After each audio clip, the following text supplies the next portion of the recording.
বাবাকে চিনতে সময় লাগে 60 বছর। বয়স যখন 4 বছর, আমার বাবা মহান। বয়স যখন 6 বছর, আমার বাবা সব জানে, সব থেকে সাহসী।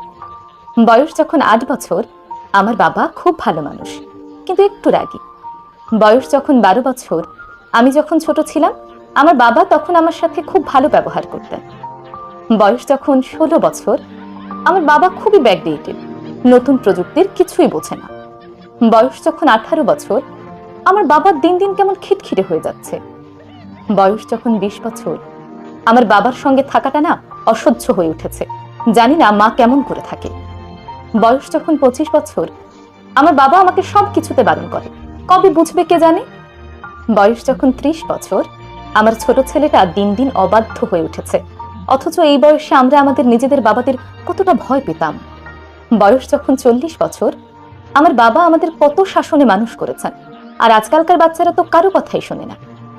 বয়স যখন 50 বছর, আমি আশ্চর্য হই আমার বাবা আমাদের কত কষ্ট করে মানুষ করেছেন, অথচ আজকালকার দিনে একটি বাচ্চা মানুষ করতে গেলেই দম ফুরিয়ে যায়। বয়স যখন 60 বছর, আমার বাবা মহান। তিনি বেঁচে থাকা অবধি আমাদের জন্য কষ্ট করে গেছেন, কিন্তু কখনোই বুঝতে দেননি। সত্যি কথা কি জানেন, বাবাকে চিনতে আমাদের সময় লেগে যায় 60 বছর।